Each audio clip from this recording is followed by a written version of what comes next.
اصل میں نا آپ لوگوں کی عقل ہی گھٹنوں میں، اسی لیے ابھی تک وہیں پہ بیٹھے ہو 15 سال سے۔ اب پتہ نہیں کہاں سے آ جاتے ہیں منہ اٹھا کے، پنکی میں پنکی کو پکڑوں گا، میں پنکی کو پکڑوں گا۔ توبہ توبہ، کوئی حال نہیں ہے تم لوگوں کا۔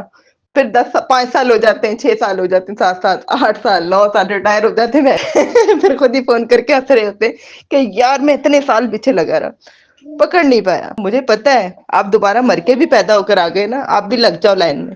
15 سال سے پیچھے لگایا، جس دن دماغ سے سوچنا شروع کرو گے نا، اس دن پنکی کی طرح ایک برانڈ بن جاؤ گے، دنیا آگے پیچھے ہوگی، سلام ٹھوکے گی۔ ٹھیک ہے، یہ میرے ساتھ یہ فالتو باتیں نہیں کیا کرے، بچوں والے کام ہے جو آپ میرے ساتھ فضول باتیں کر۔ اور ہاں، سنی بھی میرے پاس ہی ہے اور لکی بھی میرے پاس ہی ہے۔ میں نے کہا کیا یار ایویں ہی بچوں کو تنگ کرو گے، ٹھیک ہے، اٹھا لو اگر اٹھا سکتے ہیں، میرے پاس سے دھڑلے سے کام کر رہے ہیں، پورے کراچی میں اندھیر ڈالا ہوا ہے، روک سکو تو روک لو۔ آپ کو بات کرنے سے پہلے اوپر دیکھ تو لینا چاہیے تھا، میں نے ڈان لکھا ہوا ہے۔